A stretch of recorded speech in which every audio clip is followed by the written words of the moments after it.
My dear student, today I am going to teach you attorney general of India.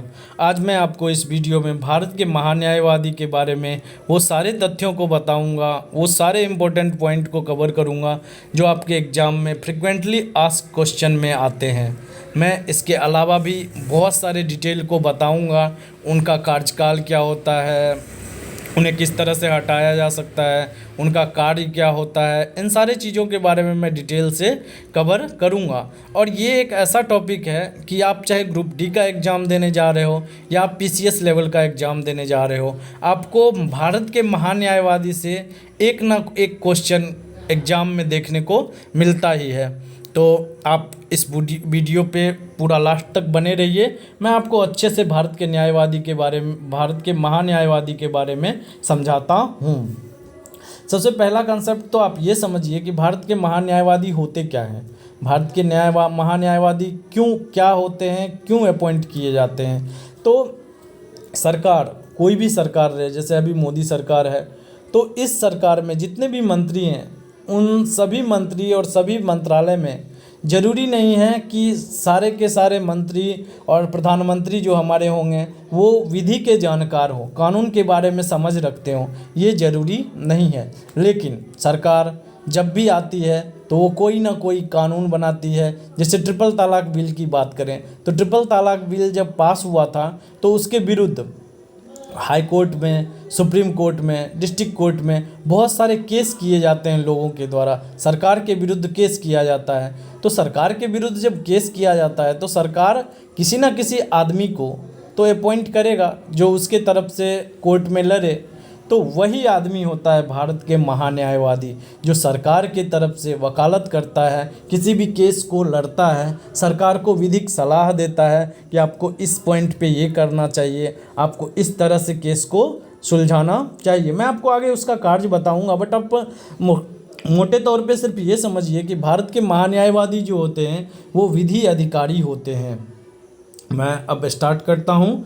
Britain महान्यायवादी का पद जो है वो किस संविधान से लिया गया है? तो महान्यायवादी का जो पद है वो ब्रिटेन के संविधान से लिया गया है। मैंने यहाँ पे एक वर्ड लिखा है, फर्स्ट लॉ ऑफिसर। ये कहने का मतलब क्या है? पहला विधिक अधिकारी। इसका मतलब कोई और भी होता है, सेकंड विधिक अधिकारी भी होता है? हाँ, होता है, मैं आपको आगे बताऊंगा। पहले आप ये समझिए, महान्यायवादी जो होता है वो सरकार को सजेशन देता है कानूनी मुद्दों पर, और वो पहला विधिक अधिकारी होता है, भारत सरकार का, केंद्र सरकार का पहला विधिक अधिकारी होता है। जैसा कि मैंने आपको बताया, महान्यायवादी अकेले सरकार को हेल्प नहीं करता है, उसके साथ में सॉलिसिटर जनरल होते हैं और एडिशनल सॉलिसिटर जनरल उनको मदद करने के लिए होते हैं। तो पहले आप जानिए सॉलिसिटर जनरल को हिंदी में क्या कहा जाता है। कहीं कहीं आपको महायाचक लिखा हुआ मिलेगा, एडिशनल सॉलिसिटर जनरल का अतिरिक्त महायाचक आपको लिखा हुआ मिलेगा, बट नॉर्मली हर जगह आपको सॉलिसिटर जनरल हिंदी में भी लिखा हुआ मिलेगा। तो सॉलिसिटर जनरल जो होता है वो भारत का दूसरा विधिक अधिकारी होता है। मतलब सीनियर कौन होते हैं?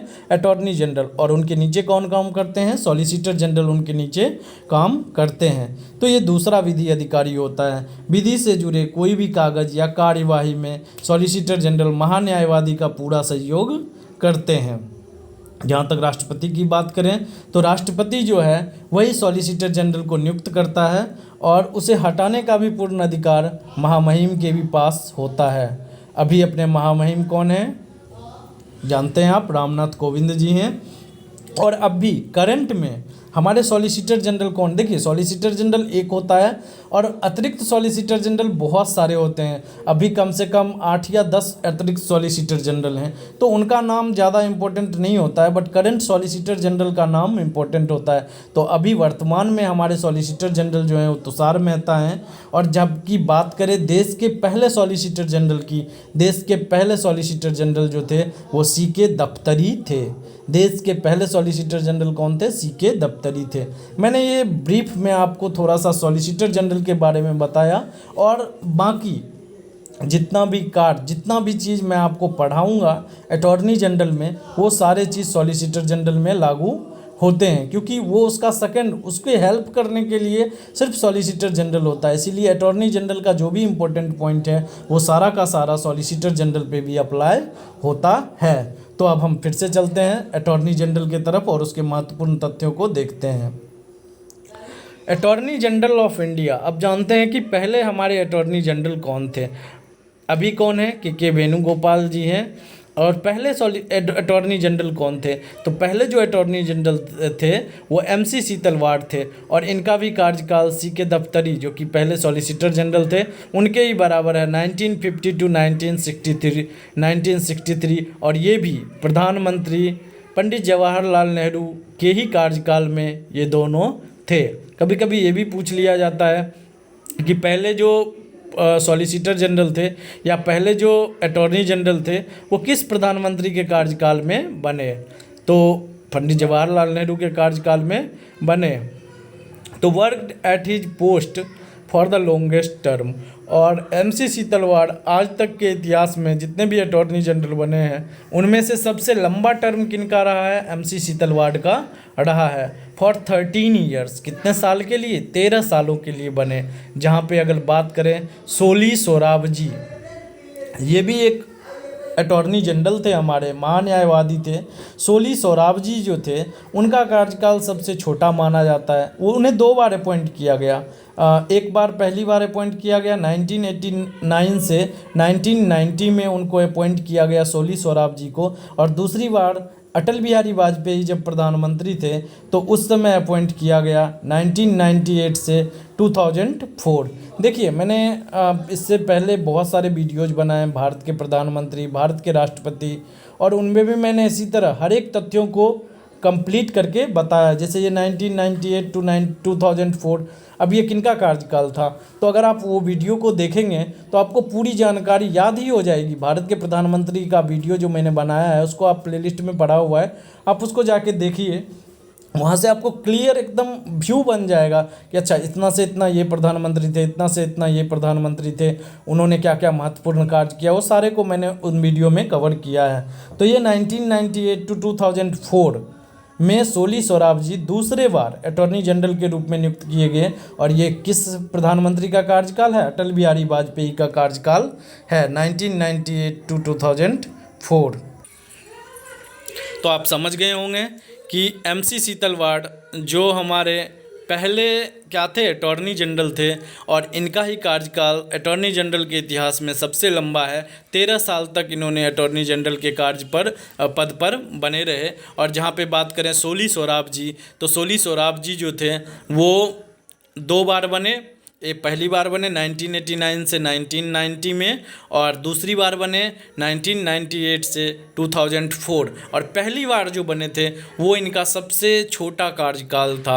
आप देख सकते हैं 1 साल के लगभग था। 9 दिसंबर 1989 ईस्वी को बने, और 2 दिसंबर 1990 ईस्वी को वो पद से हटाए गए। तो ये लगभग 1 साल का कार्यकाल उनका था। इसीलिए सबसे छोटा कार्यकाल अगर पूछा जाए किस अटॉर्नी जनरल का था तो सोली सोराबजी का था। और सबसे लंबा कार्यकाल किस अटॉर्नी जनरल का था, तो MC सीतलवाड़ का सबसे लंबा कार्यकाल था। और यहीं से एक पॉइंट और आता है, क्या अटॉर्नी जनरल को दोबारा नियुक्त किया जा सकता है? हाँ, जैसे प्रधानमंत्री को दोबारा नियुक्त किया जा सकता है, राष्ट्रपति को दोबारा चुना जा सकता है। इंडिया में ऐसा कोई भी प्रोविज़न नहीं है कि एक ही बार चुना जाता है, तो इस तरह से चुना जाता है। तो MC सीतलवाड़ जो पहले थे उनको 1 बार चुना गया, और सोली सोराबजी को 2 बार चुना गया। मतलब सीधे शब्दों में कहें तो अटॉर्नी जनरल को रीअपॉइंट किया जाता है। और मैं आपको फिर से आगे बताना चाहूँगा ब्रिटेन से अगर हम थोड़ा सा, अच्छा देखिए यहाँ पे मैं आपको एक चीज़ और बताना चाहूँगा। चूँकि ये ब्रिटेन से लिया गया है, अटॉर्नी जनरल का जो कंसेप्ट है वो ब्रिटेन से लिया गया है, लेकिन वहाँ पे एक अंतर है। हमारे यहाँ अटॉर्नी जनरल एक अलग आदमी होता है, लेकिन ब्रिटेन में जो विधि अधिकारी होता है ना, वही वहाँ का अटॉर्नी जनरल भी होता है। आप समझ रहे हैं, हमारे यहाँ विधि अधिकारी मतलब विधि मंत्री जो कानून मंत्री होते हैं वो अलग होते हैं, और अटॉर्नी जनरल जो पोस्ट होता है उसके लिए एक अलग आदमी को अपॉइंट किया जाता है सरकार के द्वारा। लेकिन अगर हम ब्रिटेन की बात करें तो ब्रिटेन में विधि अधिकारी और अटॉर्नी जनरल दोनों सेम ही आदमी होते हैं। चलिए अब मैं सीधे बात करता हूँ अटॉर्नी जनरल की। आर्टिकल 76 और 78 ये दोनों ही किससे जुड़े हुए हैं? अटॉर्नी जनरल से जुड़े हुए हैं। तो पहले मैं आर्टिकल 76 की बात करता हूँ। President of India appoint a person who is qualified for the post of the supreme court जज। सीधा शब्दों में लिखा तो बहुत सारा कानूनी लैंग्वेज में आर्टिकल लिखा रहता है, लेकिन मैंने उनमें से मुख्य पॉइंट को चाट के लिखा है। राष्ट्रपति उस व्यक्ति को महान्यायवादी के रूप में नियुक्त करता है जो सुप्रीम कोर्ट का जज बनने की योग्यता रखता है। आप यहाँ पे वर्ड पे गौर कीजिएगा कि महान्यायवादी राष्ट्रपति के द्वारा नियुक्त होता है, पहली बात। और दूसरी बात कि वो कौन सा आदमी होगा, तो उसकी योग्यता सुप्रीम कोर्ट के जज बनने की हो, ना कि वह सुप्रीम कोर्ट का जज हो। अगर किसी व्यक्ति की योग्यता सुप्रीम कोर्ट का जज बनने के लायक होता है, अगर कोई व्यक्ति सुप्रीम कोर्ट का जज बन सकता है, तो वो भारत का अटॉर्नी जनरल महान्यायवादी भी बन सकता है। तो अब हम सीधे चलते हैं कि सुप्रीम कोर्ट का जज बनने की क्या क्या योग्यताएं हैं। मैंने उसी को यहाँ पे लिखा है, चूँकि वही महान्यायवादी बनने की भी योग्यता हो जाती है। पहली बात, महान्यायवादी पद की योग्यताओं में he should be a citizen of India, वह भारत का नागरिक हो। ये तो आप जानते ही, अगर आप कंपटीशन का तैयारी करते हैं और इंडियन पॉलिटी पढ़ते हैं तो सबकी योग्यता में पहला वर्ड यही आता है, वो भारत का नागरिक हो। दूसरा क्या होता है, 5 वर्षों तक भारत के किसी उच्च न्यायालय में जज हो। मैं बात कर रहा हूँ उच्च न्यायालय की, हाई कोर्ट की बात कर रहा हूँ। तो 5 वर्षों तक भारत के किसी उच्च न्यायालय में जज हो, या फिर 10 वर्षों तक किसी उच्च न्यायालय में वकालत किया हो। यही दोनों क्राइटेरिया जो होता है वो सुप्रीम कोर्ट का जज बनने के लिए भी होता है, और यही दोनों क्राइटेरिया किसके लिए हो जाता है, भारत के महान्यायवादी के लिए भी हो जाता है। आप यहाँ पे कंफ्यूज मत कीजिएगा, मैंने सुप्रीम कोर्ट का बात, योग्यता में मैंने सुप्रीम कोर्ट का बात नहीं किया है। सुप्रीम कोर्ट का जज होने के लायक हो किया है, और उसके लिए जो वैधता होता है, जो होता है प्रोसीजर, वो मैं बता रहा हूँ कि कोई भी आदमी अगर 5 साल तक उच्च न्यायालय में जज रहा हो, या फिर 10 साल तक उच्च न्यायालय में वकालत किया हो, तो वो सुप्रीम कोर्ट का जज बनने के लायक होता है। सर, उच्चतम न्यायालय का जज बनने के लायक होता है। और अगर कोई व्यक्ति उच्चतम न्यायालय का जज बनने के लायक होता है, तो वो भारत के अटॉर्नी जनरल बनने का भी लायक होता है। और ये अगर नहीं भी है तो भी राष्ट्रपति की नज़र में वह विधि का ज्ञाता हो, राष्ट्रपति के नज़र में वह विधि का ज्ञाता हो। राष्ट्रपति अगर सोचता है कि ये विधि का बहुत अच्छा जानकार व्यक्ति है, तो उसे भी वो क्या कर सकता है, अटॉर्नी जनरल के रूप में नियुक्त कर सकता है। अब यहाँ पे आप देख रहे हैं, there is no fix term for the attorney general of India. कोई भी समय सीमा तय नहीं किया गया है संविधान में महान्यायवादी का। कोई भी, जैसे प्रधानमंत्री का होता है 5 साल लिखा गया है, 5 साल के लिए प्रधानमंत्री बनता है, राष्ट्रपति 5 साल के लिए बनता है, लेकिन भारत के महान्यायवादी के लिए ऐसा कोई भी समय सीमा निर्धारित नहीं किया गया है। संविधान में ना तो महान्यायवादी के कार्यकाल को बताया गया है, ना ही उसके पद से हटने की प्रक्रिया या आधार का वर्णन किया गया है। जब ये सब चीज़ नहीं किया गया है तो संविधान में लिखा क्या है, संविधान में एक शब्द लिखा गया है, राष्ट्रपति के प्रसाद पर्यंत। इसका मतलब हुआ जब तक राष्ट्रपति चाहे महान्यायवादी पद पर रह सकता है, जब राष्ट्रपति चाहे उसे हटा सकता है, चाहे वो 20 साल रहे, 30 साल रहे, 10 साल रहे। राष्ट्रपति के मर्जी पे डिपेंड करता है कि उसे कब अपॉइंट किया जाए और कब उसे हटाया जाए। तो अगर आपको एग्जाम में क्वेश्चन आता है कि महान्यायवादी का कार्यकाल कितने वर्षों का होता है, 5 वर्ष, 7 वर्ष, 6 वर्ष, 65 वर्ष, कुछ भी दिया जाए, या फिर आपको पूछा जाए महान्यायवादी नियुक्त होने के लिए न्यूनतम आयु क्या होता है, आप बताइए। सुप्रीम कोर्ट के जज होने के लिए कोई न्यूनतम आयु है, कोई मैक्सिमम आयु है? नहीं है। तो अगर सुप्रीम कोर्ट के जज होने के लिए नहीं है, तो फिर महान्यायवादी के लिए भी कोई भी न्यूनतम, मैक्सिमम और कोई भी समय सीमा नहीं है। मैं फिर से बताता हूँ, महान्यायवादी का अगर कार्यकाल पूछा जाए, कोई फिक्स नहीं। महान्यायवादी का न्यूनतम आयु, कोई फिक्स नहीं। महान्यायवादी का मैक्सिमम आयु, कोई फिक्स नहीं। ठीक है, यही आपका आंसर होना चाहिए। और मैं आपको बता दूं, उसके हटाने की प्रक्रिया का भी उल्लेख नहीं किया गया है कि किस तरह से हटाया जाएगा और किस आधार पर हटाया जाएगा, इसका भी वर्णन संविधान में नहीं किया गया है। सिर्फ संविधान में एक चीज़ लिखा गया है कि राष्ट्रपति के प्रसाद पर्यंत महान्यायवादी पद पर बना रह सकता है। आगे बढ़ते हैं। राष्ट्रपति को महान्यायवादी को सैलरी कौन देता है और किसके द्वारा, मतलब कौन उसको सैलरी देता है? महान्यायवादी वही पारिश्रमिक पाता है जो राष्ट्रपति निर्धारित करता है। राष्ट्रपति जितना सैलरी उसको फिक्स करता है वही महान्यायवादी को मिलता है। संविधान के महान्यायवादी का पारिश्रमिक निर्धारित नहीं किया गया है। इसका भी, उसके सैलरी, उसके अलाउंस, इन सारे के बारे में संविधान में कुछ भी उल्लेख नहीं किया गया है। वह उन सभी विशेषाधिकारों एवं प्रतिरक्षाओं को प्राप्त करता है जो संसद के एक सदस्य के लिए उपलब्ध होती है। तो महान्यायवादी को वो सारा फैसिलिटीज मिलता है जो एक संसद के सदस्य को मिलता है। क्यों मिलता है ये हम आगे जानेंगे, क्योंकि उसे संसद में बैठने का अधिकार होता है। ये सब हम आगे कवर करेंगे।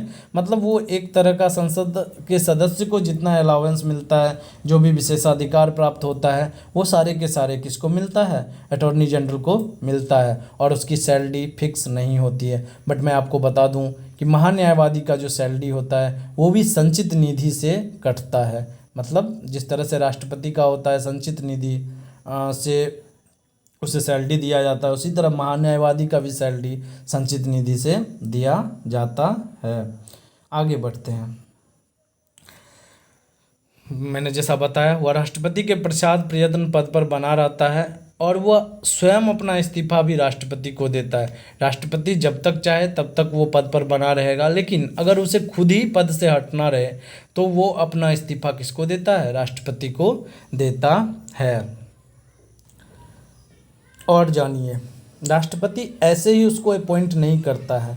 राष्ट्रपति जब भी महान्यायवादी को अपॉइंट करेगा तो वो काउंसिल ऑफ मिनिस्टर का सलाह लेगा। या नॉर्मली अगर हम बात करें तो उसके हटने का एक कारण ये भी होता है। देखिए, जैसे मोदी सरकार आई तो उस समय उसने सजेस्ट किया कि मुझे इसको अटॉर्नी जनरल बना दिया जाए, तो राष्ट्रपति उसको नियुक्त कर देता है। जैसे ही सरकार गिरी, कांग्रेस की सरकार आ गई या कोई और सरकार आ गई, तो वो फिर अपने आदमी को चाहता है कि वो आदमी अटॉर्नी जनरल बन जाए। इसीलिए मैंने यहाँ पे लिखा है, व्यवहारिक रूप से जब मंत्रिपरिषद समाप्त हो जाता है तो उसे हटा ही दिया जाता है, क्योंकि राष्ट्रपति उसे मंत्रिपरिषद की सलाह से नियुक्त करता है। ये नॉर्मली समझने के लिए मैंने लिखा है। राष्ट्रपति को अधिकार है, लेकिन राष्ट्रपति किसके सलाह पर नियुक्त करता है, ये भी क्वेश्चन कभी कभी एग्जाम में आता है। तो काउंसिल ऑफ मिनिस्टर या मंत्रिपरिषद की सलाह से ही उसे नियुक्त भी करता है और उसे हटाता भी है। तो सीधी बात है, अगर अभी मोदी सरकार है तो अभी तो ये हैं के वेणुगोपाल जी हैं, अगर वो हट जाएंगे तो फिर दूसरी सरकार आएगी, उसका मर्जी होगा तो वो राष्ट्रपति को सजेस्ट करेगा कि इसको हटा दीजिए, दूसरे को अपॉइंट कर दीजिए। तो वही मैंने यहाँ पे लिखा है। अब हम जानते हैं आर्टिकल 88 के बारे में। जैसे आर्टिकल 76 भारत के महान्यायवादी से संबंधित है, वैसे ही आर्टिकल 88 भी महान्यायवादी से संबंधित है। और ये बहुत ही इंपॉर्टेंट है आर्टिकल 88, इससे बहुत सारे क्वेश्चंस बनते हैं एग्जाम में। The attorney general of India shall have the right to speak in. अब समझिए क्या क्या अधिकार भारत के महान्यायवादी को संसद में दिया गया है और क्या अधिकार भारत के महान्यायवादी को संसद में नहीं दिया गया है। अपने वन लाइनर में खूब रटा होगा कि वह अधिकारी कौन सा होता है जो संसद का सदस्य नहीं है लेकिन संसद में बोलने का अधिकार होता है। वन लाइनर में याद किया होगा महान्यायवादी। आज समझिए उसको कि क्या ये कहाँ से आया है। तो भारत के महान्यायवादी को किसी भी सदन में बोलने का अधिकार होता है, वो किसी भी सदन में एड्रेस कर सकता है, सदन की प्रक्रिया में भाग ले सकता है। सदन की प्रक्रिया का मतलब होता है जैसे 0 आवर होता है, मैं इस पर एक वीडियो बनाऊंगा, सदन की प्रोसीडिंग्स ऑफ द पार्लियामेंट, उस पर मैं एक वीडियो बनाऊंगा। पहले जैसे 0 आवर होता है, प्रश्नकाल होता है, इस तरह से डिफरेंट डिफरेंट टाइम पे भर दिन में सदन का कार्यवाही चलता है। आप लोकसभा टीवी और राज्यसभा टीवी पे उसे देख सकते हैं कि किस तरह से सदन का कार्य चलता है। तो वो डेली बेसिस से जो सदन का कार्य चलता है उसमें भी महान्यायवादी को बैठने का अधिकार होता है, उसमें बोलने का अधिकार होता है, संयुक्त अधिवेशन में भाग लेने का अधिकार होता है। आप जानते हैं संविधान के अनुच्छेद 108 के तहत राष्ट्रपति संयुक्त अधिवेशन दोनों सदन लोकसभा और राज्यसभा दोनों को एक साथ बुलाता है और उसमें भी महान्यायवादी को बैठने का अधिकार होता है। यहाँ पे मैं एक और क्वेश्चन आपको बता देना चाहूँगा कि जो सदन का जब संयुक्त बैठक होता है तो बुलाता कौन है? राष्ट्रपति बुलाता है।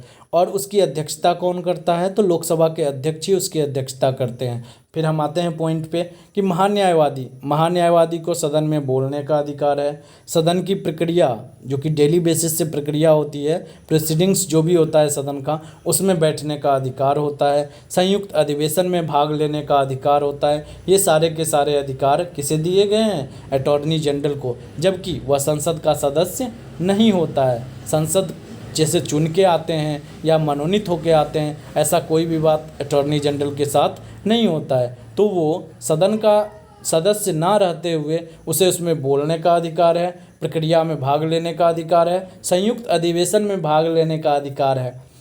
देखिए, मैं एक चीज़ को बार बार बोल रहा हूँ, आपको लग रहा होगा कि एक ही चीज़ बोल रहा है, लेकिन यही एग्ज़ाम का क्वेश्चन है।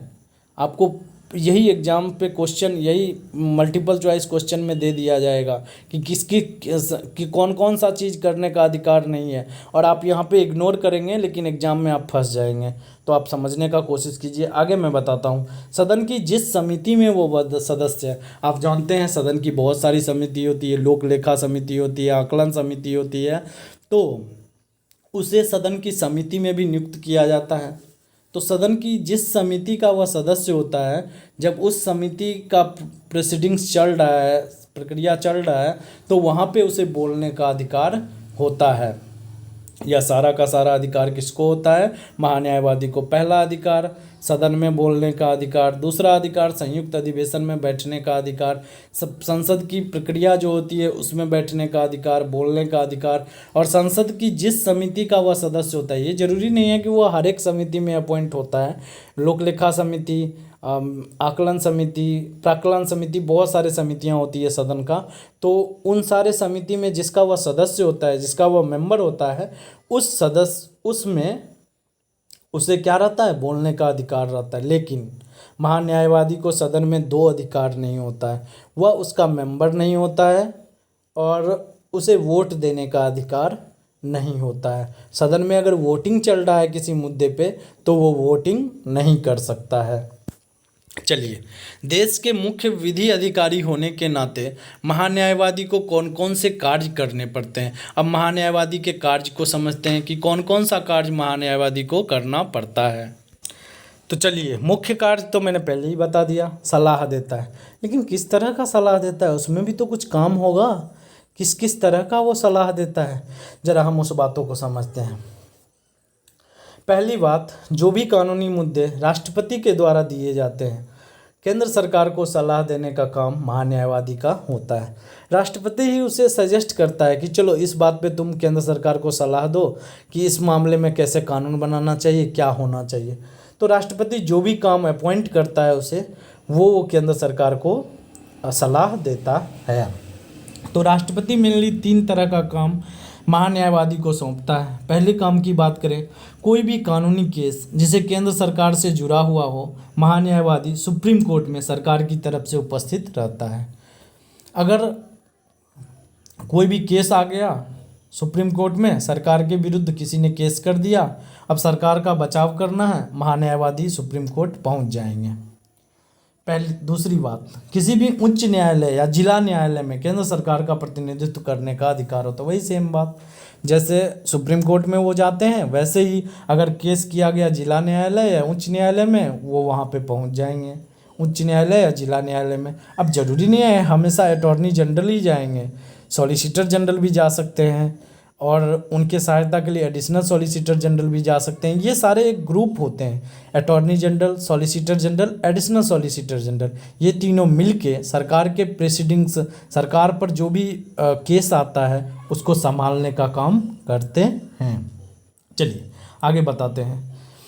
आर्टिकल 143 का मैंने यहाँ पे चर्चा किया है, ज़रा सा मैं पहले उसके बारे में बता दूँ, फिर मैं आपको बताऊँगा अटॉर्नी जनरल किस तरह से आर्टिकल 143 में सहयोग करता है। 143 होता है कॉन्स्टिट्यूशन का जो 143 आर्टिकल है, वो कहता है कि केंद्र सरकार को या फिर राष्ट्रपति को किसी भी मुद्दे पे सुप्रीम कोर्ट से सलाह लेने का अधिकार होता है। तो सुप्रीम कोर्ट से सलाह लेने का अधिकार होता है किसके पास? राष्ट्रपति के पास। तो राष्ट्रपति यही 143 आर्टिकल को भी एग्जीक्यूट करने के लिए खुद तो उठ के जाएगा नहीं सुप्रीम कोर्ट से सलाह लेने और समझने के लिए, तो वो सॉलिसिटर जनरल जो होते हैं वही इस सॉलिसिटर जनरल या अटॉर्नी जनरल जो होते हैं वही इसके तहत काम करते हैं। मैंने क्लियर शब्दों में लिखा है, अनुच्छेद 143 के तहत आने वाले सभी विषयों पर केंद्र सरकार की तरफ से प्रतिनिधित्व का काम किसका रहता है? अटॉर्नी जनरल का रहता है। मैं आपको आज ये बात कहना चाहूँगा कि मैं आप लोगों के लिए बहुत मेहनत करता हूँ, बहुत सारे बुक्स और बहुत सारे इन्फॉर्मेशन को एक साथ कलेक्ट करता हूँ, फिर उसको अपने लैंग्वेज में PDF बनाने का काम करता हूँ, जिससे आपको आसानी से सारा बात समझ में आए। तो एक लाइक तो बनता है, लाइक शेयर तो बनता ही है। आप अपने दोस्तों के बीच में ज़्यादा से ज़्यादा वीडियो को शेयर कीजिए और चैनल को सब्सक्राइब कीजिए। ठीक है, आगे बढ़ते हैं। तो आप समझ गए, 3 काम मुख्यतः दिया जाता है। सुप्रीम कोर्ट में केस लड़ने के लिए राष्ट्रपति बोलता है, हाई कोर्ट में केस लड़ने के लिए राष्ट्रपति बोलता है, और तीसरा, राष्ट्रपति को जो सुप्रीम कोर्ट से अधिकार है 143 की तरह सजेशन लेने का अधिकार है, उसमें भी महान्यायवादी बीच में आते हैं और वो सारा चीज़ हैंडल करते हैं। मतलब 143 से संबंधित जितना भी विषय होता है उसमें अटॉर्नी जनरल बीच में आते हैं। चलिए मैं यहाँ पे एक इम्पोर्टेंट बात बताता हूँ। इतना दूर मैंने जो भी चीज़ बताया तो आपको लग रहा होगा कि ये सरकारी कर्मचारी होते हैं अटॉर्नी जनरल, बट ऐसा नहीं है। वो सरकारी सेवक नहीं होते हैं, गवर्नमेंट ऑफिसर माने जाते हैं। ज़रूरी नहीं है कि वो सरकार का ही काम करे, चूँकि वो विधि के जानकार हैं, सुप्रीम कोर्ट के जज बनने की योग्यता रखते हैं, तो वो खुद का भी प्रैक्टिस कर सकते हैं। खुद का प्रैक्टिस कर सकते हैं मतलब वो कोई और केस, अगर पर्सनल आदमी, हम आप जाके उनको बोलें कि आप मेरा केस लड़िए, तो attorney general, solicitor general, additional solicitor general ये अपने पर्सनली जो केस होता है वो, जैसे आप डॉक्टर होता है ना, 2 तरह का, सरकारी डॉक्टर और प्राइवेट केस। आप जानते हैं बहुत सारे डॉक्टर्स होते हैं जो सरकारी दफ्तर में भी काम करते हैं और अपना पर्सनल क्लिनिक भी होता है, उसी तरह इनका भी होता है। ये सरकार के तो नुमाइंदा हैं ही, सरकार के तरफ से तो काम करते ही हैं, लेकिन इनको फुल आज़ादी होती है अपना कार्य निजी तौर पे अपना प्रैक्टिस करने का, निजी तौर पे अपनी वकालत करने का, निजी तौर पे सुप्रीम कोर्ट जाने का, हाई कोर्ट जाने का और उससे कमाने का। तो ये सारा का सारा अधिकार इनको होता है। चलिए अब हम, अगर उनको ये अधिकार है तो सरकार की तरफ से कुछ लिमिटेशंस भी हैं कि आप ये काम नहीं कर सकते हैं। आप देखते हैं कौन कौन सा काम नहीं कर सकते हैं। वह भारत सरकार के विरुद्ध सलाह नहीं दे सकते हैं। अगर कोई आदमी भारत सरकार के विरुद्ध केस लड़ने के लिए उनको बोलेगा तो वो उसे कोई भी सलाह नहीं दे सकते हैं और वो भारत सरकार के विरुद्ध कभी भी केस नहीं लड़ सकते हैं। देखिए, किसी कानूनी मुद्दे पर वह भारत सरकार का प्रतिनिधित्व कर रहा होता है, उन पर उसे विरोध में केस लड़ने का या सलाह देने का अधिकार नहीं है। चलिए इसको मैं एग्जांपल से समझाता हूँ। ट्रिपल तलाक बिल के विरुद्ध बहुत सारे लोगों ने केस कर दिया और वो भारत सरकार के तरफ से हैं। अब कोई आदमी अगर ये बोले किसी और न्यायालय में उनको अपॉइंट करे कि आप ट्रिपल तलाक के सपोर्ट में नहीं, आप विरोध में आप काम कीजिए, तो वो ऐसा नहीं कर सकते हैं। भारत सरकार उनको जो भी मुद्दा सौंप दिया है उसमें वो किसी और निजी तरफ से कोई भी केस नहीं लड़ सकते हैं। आपको समझ में आ गया? चलिए आगे बढ़ते हैं। वह भारत सरकार की अनुमति के बिना आपराधिक मामलों में आरोपियों का बचाव भी नहीं कर सकते हैं। अगर भारत सरकार निजी प्रैक्टिस ठीक है, वो बहुत बड़े वकील हैं, लेकिन आपराधिक मामला में अगर कोई अपराधी है, मतलब क्रिमिनल केस अगर किसी पे है, चूँकि क्रिमिनल केस है तो वो भारत सरकार के अंदर आता है, तो फिर वो जाके उस आदमी का बचाव नहीं कर सकते हैं जब तक कि भारत सरकार उनको अनुमति ना दे। अगर वो भारत सरकार से अनुमति ले लेंगे कि मैं इस क्रिमिनल का केस पर्सनली लड़ना चाहता हूँ, तो फिर वो लड़ सकते हैं, लेकिन सरकार के अनुमति के बिना वो किसी भी क्रिमिनल केस को कोर्ट में नहीं लड़ सकते हैं। और आगे सुनिए, वह किसी भी कंपनी के निदेशक के रूप में नियुक्ति को स्वीकार नहीं कर सकते हैं। अगर कोई मान लीजिए लॉ से जुड़ा हुआ कोई एक संस्था है और वो अगर उनको चाहे कि वो निदेशक डायरेक्टर अपॉइंट कर ले, तो उनकी इच्छा एक्स्ट्रा कमाने का किसका इच्छा नहीं होता है, वो आना चाहेंगे, लेकिन उससे पहले उनको क्या करना पड़ेगा, भारत सरकार से अनुमति लेना पड़ेगा। देखिए, आपको ये सब चीज़ आपने कहीं पढ़ा नहीं होगा, किसी बुक में भी नहीं देखा होगा, कहीं और आपने नहीं देखा होगा, लेकिन जब आप पीसीएस लेवल के एग्ज़ाम में बैठते हैं तो आपको यही सारे पॉइंट ऑब्जेक्टिव के ऑप्शन में दिया रहता है, और आप वहाँ पे बोलते हैं कहाँ से दे दिया, कहाँ से दे दिया। नहीं, आप पढ़िए इसको, आप बोर मत होइए, आप वीडियो के लास्ट तक बने रहिए, मैं ऐसे ऐसे बहुत सारे पॉइंट को बताऊँगा। तो मैं फिर से एक बार बता देता हूँ कि उन्हें निजी प्रैक्टिस करने का अधिकार होता है, लेकिन क्या क्या करने का अधिकार नहीं होता है। पहली बात कि किसी भी क्रिमिनल का केस लड़ने का अधिकार नहीं होता है। अगर वो लड़ना चाहें तो उन्हें परमिशन लेना पड़ता है भारत सरकार से। किसी भी विधि संस्था में निदेशक का पद में आने के लिए उनको भारत सरकार का अनुमति लेना पड़ता है।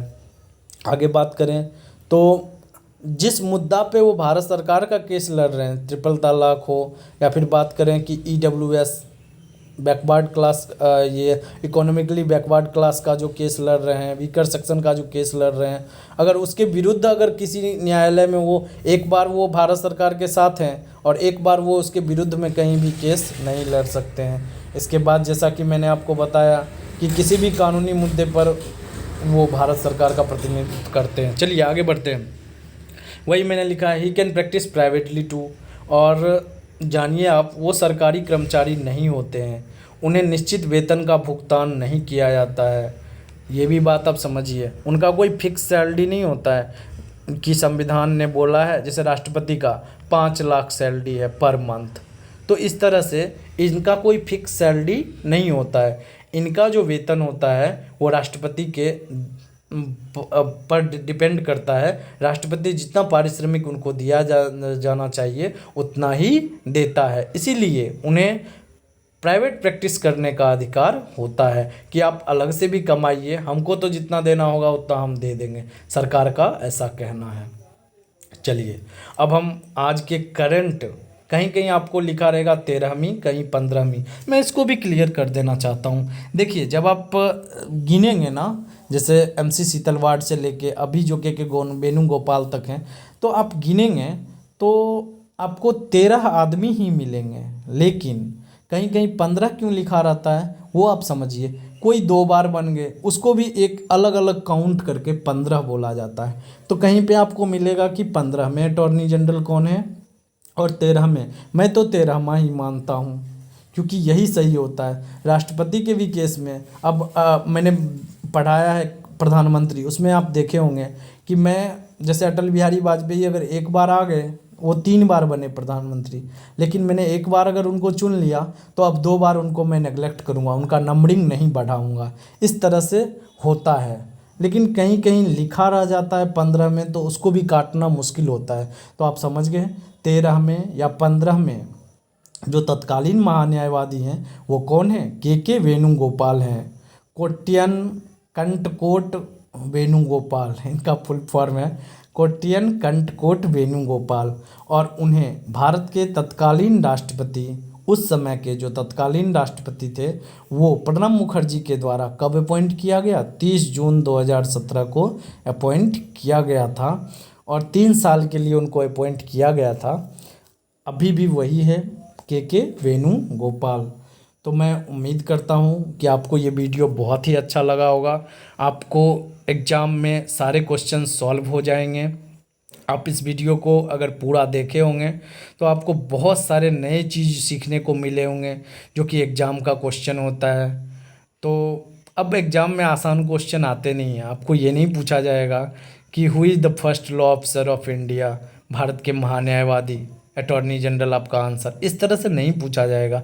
अब आपको यही सब पूछा जाएगा, what are the limitations of their work, उनके काम में क्या सरकार के द्वारा रोक लगाया जाता है, या फिर उनके कार्य क्या हैं, या फिर उनका कार्यकाल कितने साल का होता है या फिर उनकी मिनिमम एज क्या होती है, मैक्सिमम एज क्या होती है। ये सारे क्वेश्चंस आपसे पूछे जाएंगे जिसका मैंने पूरे वीडियो में फुल डिटेल से एग्जाम्पल के साथ आपको समझाने का प्रयास किया है। चलिए मिलते हैं अगले वीडियो में, लेकिन मैं जाते जाते आपको ये कहना चाहूँगा कि आप इस वीडियो को ज़्यादा से ज़्यादा शेयर कीजिए अपने दोस्तों में, वीडियो को लाइक कीजिए और चैनल को सब्सक्राइब कीजिए।